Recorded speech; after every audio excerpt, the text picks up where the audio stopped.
இந்த நிலைமையில் இருக்கின்றது.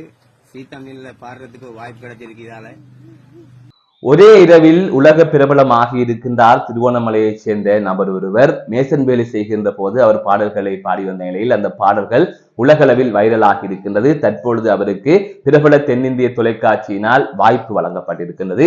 இவை தொடர்பாக இந்த தொகுப்பிலே பார்க்க இருக்கின்றோம். மற்றொரு செய்தியாக யாழ்ப்பாணத்தில் வீட்டுக்குள் நுழைந்து வாழ்வெட்டு சம்பவம் ஒன்று மேற்கொள்ளப்பட்ட நிலையில் நபர் ஒருவர் காயமடைந்திருப்பதாக தெரிவிக்கப்பட்டிருக்கின்றது. அதை தவிர கைது செய்யப்பட்ட ஆசிரியர் பிணையில் விடுவிக்கப்பட்டிருப்பதாக தெரிவிக்கப்பட்டிருக்கிறது. யாழ்ப்பாணத்தில் கடந்த 27ஆம் தேதி மாணவியை தாக்கியதாக ஆசிரியர் கைது செய்யப்பட்டிருந்தார். அவர் தற்பொழுது பிணையிலே விடுவிக்கப்பட்டிருக்கின்றார். அவருக்கு ஆதரவாக பலரும் கருத்துக்களை தெரிவித்து வருகின்றார்கள். இவை தொடர்பாகத்தான் இந்த செய்தி தொகுப்பிலே விரிவாக பார்க்க இருக்கின்றோம். அதற்கு முதல் JK ரிப்போர்ட் எனப்படுகின்ற இந்த யூடியூப் சேனலை சப்ஸ்கிரைப் செய்து கொள்ளுங்கள். தொடர்ந்து அருகில் இருக்கின்ற பெல் பட்டனை கிளிக் செய்வதன் ஊடாக நான் போடுகின்ற ஒவ்வொரு காணொளிகளையும் உடனுக்குடன் உங்களால் பார்த்து கொள்ள முடியும். நான் நடராசா ஜெயகாந்தன். தற்பொழுது விடயத்திற்கு வரலாம். திருவோணமலையைச் சேர்ந்த நபர் ஒருவர் உலகம் முழுவதுமே பிரபலமாக இருக்கின்றார். அதுவும் ஒரே நாளில் ஒரே இரவில் நடந்திருக்கின்றது. நேற்று முன்தினம் நேற்று இன்று என்று தொடர்ந்து நபர் ஒருவர் தொடர்பாகத்தான் உலக அளவிலே பெரிதும் பேசப்படுகின்றது. அந்த நபர் யார் என்று சொன்னால் திருகோணமலையைச் சேர்ந்த ஹரிஸ் எனப்படுகின்ற நபர் தான். அவர் ஒரு முஸ்லிம் நபர். அந்த நபர் தான் தற்பொழுது உலக அளவிலே பிரபலமாக பேசப்படுகின்ற ஒரு நபராக மாறி இருக்கின்றார். உலகத்தில் வாழுகின்ற தமிழர்களால் இசை ரசிகர்களால் அவர் தற்பொழுது கொண்டாடப்பட்டு வருகின்றார். குறித்த திருவண்ணாமலையைச் சேர்ந்த நபர் மேசன் வேலை செய்து வருகின்றார். இவ்வாறு அவர் மேசன் வேலை செய்கின்ற போது அவ்வப்போது வேலையை செய்து கொண்டு பாடலும் பாடிக்கொண்டிருப்பாராம். அதற்கு பிறகாக ஓய்வு கிடைக்கின்ற நேரத்தில், அதாவது அந்த வேலைத்தளத்தில் ஓய்வு கிடைக்கின்ற போதும் பாடல்களை பாடுவாராம். இதை அவர் பொழுதுபோக்காக வைத்திருக்கின்றார். அதாவது வேலை செய்கின்ற போது பாட்டு பாடினால் களைப்பு தெரியாது கூறுவார்கள்.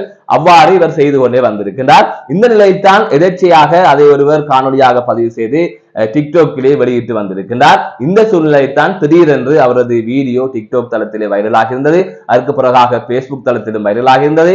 அதனை தாண்டி ஏனைய சமூக வலைத்தளங்களிலும் அவரது அந்த பாடல், அதாவது அவர் பாடல் பாடுகின்ற காணொலி வைரலாகி வந்தது. பல பாடல்களை அவர் பாடியிருக்கின்றார்.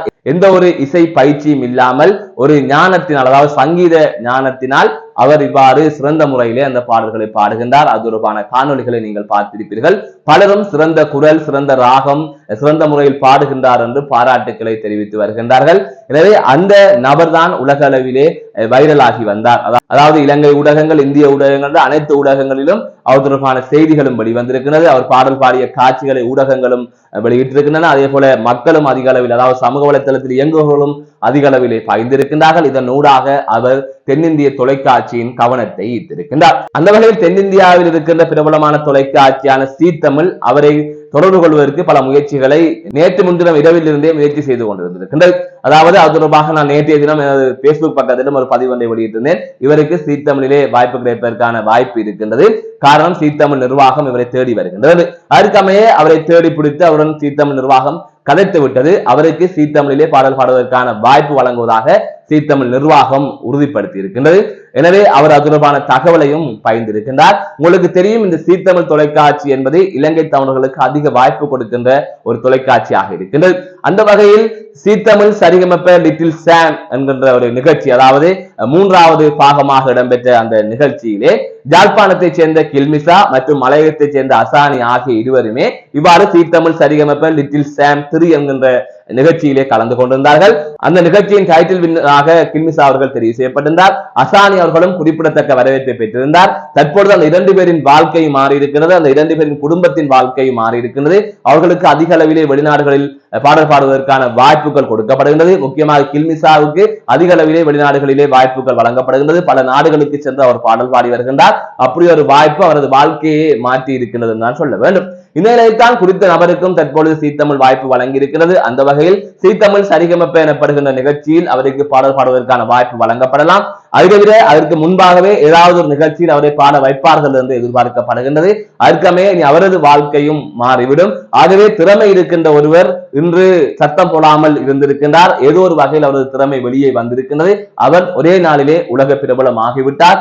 ஆகையால் உங்களுக்கு இருக்கின்ற திறமைகளை நீங்கள் ஏதோ ஒரு வகையில் வெளிப்படுத்துங்கள். அப்படி வெளிப்படுத்துகின்ற போது உங்களுக்கான வாய்ப்பு உங்களை தேடி வரும். உங்களுக்கு திறமை இருந்தால் இந்த உலகத்தில், அதாவது தற்பொழுது இருக்கின்ற சமூக வலைத்தள உலகத்திலே நீங்கள் எதிர்பார்க்காத வகையில் ஒரே நாளில் எட்ட முடியாத உச்சத்தை எட்டுவீர்கள் என்பதற்கு இவரது இந்த சம்பவம் என்பது ஒரு பெரும் உதாரணமாக இருக்கின்றது. அனைவரும் அவருக்கான வாழ்த்துக்களை தெரிவித்து வருகின்றார்கள். எனவே ஒருவர் முன்னேறி வர வேண்டும் என்பது எங்களது விருப்பம். அந்த வகையில் இவருக்கு இந்த வாய்ப்பு வழங்கப்பட்டிருக்கின்றது நினைத்து நானும் சந்தோஷப்படுகின்றேன். மற்றொரு செய்தியாக யாழ்ப்பாணத்தில் வாள்வெட்டி சம்பவம் ஒன்று பதிவாகி இருப்பதாக தெரிவிக்கப்பட்டிருக்கிறது. வடமராட்சி கிழக்கு பகுதியிலே இந்த வாள்வெட்டி சம்பவம் பதிவாகி இருக்கிறது. நேற்றைய தினம் இரவு வேளையில், அதாவது 28ஆம் தேதி இரவு கும்பல் ஒன்று வீட்டுக்குள் நுழைந்திருக்கின்றது. வீட்டில் இருந்த பொருட்களை எல்லாம் சேதப்படுத்தி இருக்கின்றது. அதன் தொடர்ச்சியாக குடும்பஸ்தர் மீது தாக்குதல் நடத்தி இருப்பதாக தெரிவிக்கப்பட்டிருக்கின்றது. இந்த தாக்குதல் சம்பவத்தில் குடும்பஸ்தர் காயமடைந்த நிலையிலே மருதங்கனி வைத்தியசாலையில் அனுமதிக்கப்பட்டிருந்தார். அதன் தொடர்ச்சியாக அவர் பருத்தித்துறை ஆதார வைத்தியசாலைக்கு மாற்றப்பட்டதாக தெரிவிக்கப்பட்டிருந்தது. இந்த நிலையில் அவர் தற்பொழுது பருத்தித்துறை ஆதார வைத்தியசாலை சிகிச்சை பெற்று வருவதாக கூறப்படுகிறது.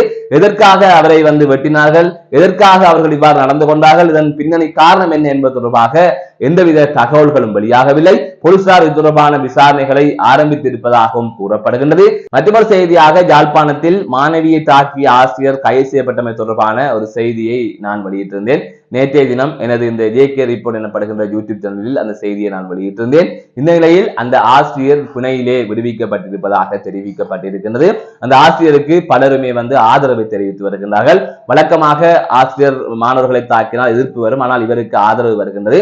அதற்கு காரணம் என்ன என்பது தொடர்பாக அந்த செய்தியை பார்த்தவர்களுக்கு தெரியும். அப்படி தெரியாதவர்களுக்கு நான் இதிலே சொல்லுகின்றேன். என்ன நடந்தது என்று சொன்னால், யாழ்ப்பாணம் பருத்தித்துறை பகுதியில் இருக்கின்ற ஆரம்ப பாடசாலை ஒன்றில் தரம் 5 மாணவர்களுக்காக ஒரு பரீட்சையினை ஆசிரியர் வைத்திருக்கின்றார்.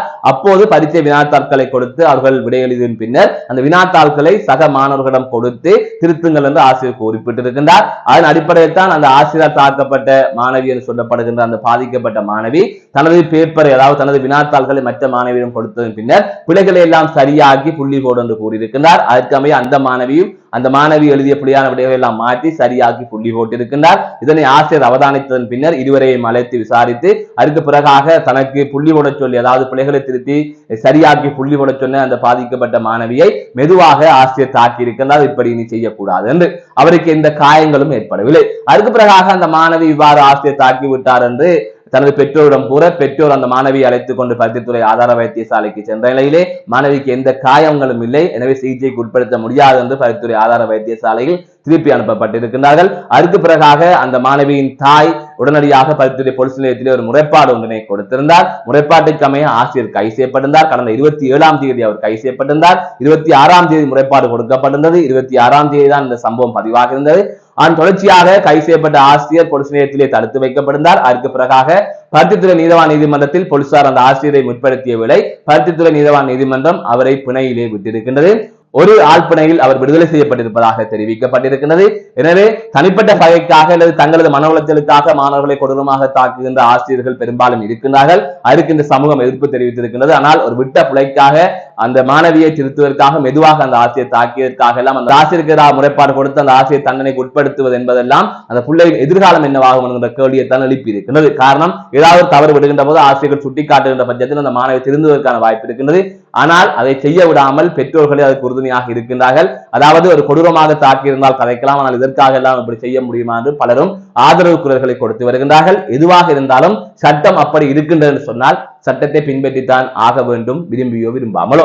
மீண்டும் காணொலி சந்திக்கின்றேன். நான் நடராஜா ஜெயகாந்த்.